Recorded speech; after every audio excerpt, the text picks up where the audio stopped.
అందరికీ నమస్కారం. ఇంకా మన ఛానల్ సబ్స్క్రైబ్ చేయనట్లయితే ఇప్పుడే చేసుకోగలరు. తద్వారా ఇలాంటి వీడియోస్ లేటెస్ట్ నోటిఫికేషన్స్ రూపంలో త్వరగా మీకు చేరుతాయి. So Telangana government GOMS number 34 dated 7th August 2025 ఒక జీవో అయితే ఇష్యూ చేయడం జరిగింది. ఒకసారి జీవో ఏంటో చూసినట్లయితే The Rights of Persons with Disabilities Act 2016, Central Act number 49 out of 2016. Exemption from the routine exercise of transfers and postings of persons with disabilities employees notification orders issued. So ఎవరైతే disability employees ఉన్నారో so వాళ్ళకి ఈ routine exercise of transfers and posting నుంచి exemption ఇస్తూ ఈ GO అయితే issue చేయడం జరిగింది.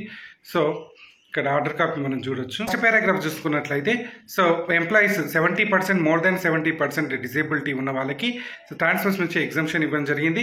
అదేవిధంగా సేమ్ ప్లేస్తో కంటిన్యూ అయ్యే అవకాశం ఉంటే అయ్యేటట్టు కూడా ఇక్కడ మనకి ఫస్ట్ పారాలో మనకి క్లియర్గా తెలుస్తుంది.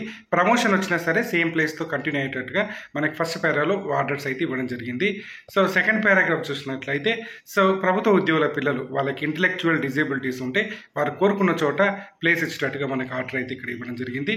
సో థర్డ్ పారాగ్రాఫ్ చూసుకున్నట్లయితే care giver of dependent daughter or son, parents or spouse, brother or sister with specific disability having 70% and above disability other than intellectual disability. So ఇలాంటి వారికి కూడా ఎగ్జామ్షన్ అయితే ఇవ్వడం జరిగింది.